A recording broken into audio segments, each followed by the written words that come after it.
Good morning, welcome to Running with God. I wanted to share a little bit with you this morning.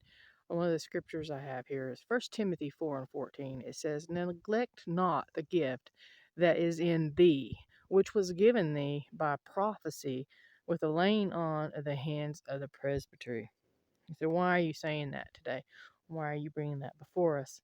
Well, there's some of you that the Lord has called even from a small child, and He's wanting you to remember what He's called you to.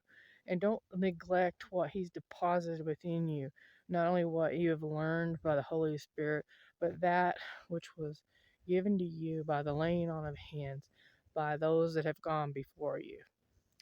You know, I can clearly recall a man named Brother Harrison. When I was 4 years old, he laid his hands on me and said, "Take what I have and run with it because I won't get to go much further." And 2 years later, he was gone. So he knew already, but he saw in me what the Lord saw in me. And Brother Houston McDaniels, he laid hands on me and he prophesied the same things. And he said that I would be a missionary, just like Brother Harrison said, that I would do missions and I would preach and minister and go forth and work in different gifts. And, you know, I remember these things. Not only that, my own mother spoke into me, my own father, not because they wanted to, but because when the Holy Spirit would move upon them, they would tell me things. Some of you've been told and you've been neglecting what the Lord deposited in you. Stop neglecting it. Start nurturing and feeding yourself in the Word. Start praying yourself up. Get out there and do what God said to do. I can remember another time, and I was only 7 years old, and we lived in Albuquerque on Church Hill, one of the roughest areas you could live in.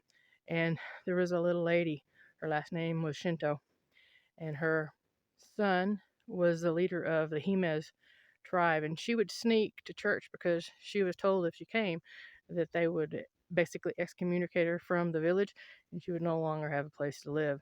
But she would speak to me, and I knew no Jemez, and she knew no English, but the Lord spoke through her to me and from me to her, and she told me the same thing that those two men told me.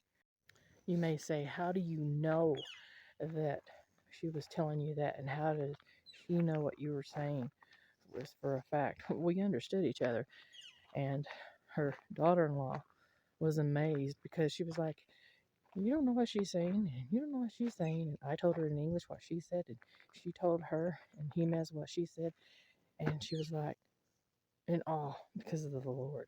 The Lord was working there. He can work in your life the same way. It doesn't matter what others think. It doesn't matter what others say. What matters is that you obey the Lord. It also doesn't matter because, they rejected Jesus. And He tells us in His Word that they will reject us as well. His family rejected Him. And it lets us know that those that are close to us will reject us. It says that a prophet is not received in his own homeland. And you just have to obey. Trust God. He'll work things out. Don't let go of what God gave you. Go forward now. Don't waste any more time. Time is short. Go for the prize. Have a blessed day and keep running with God.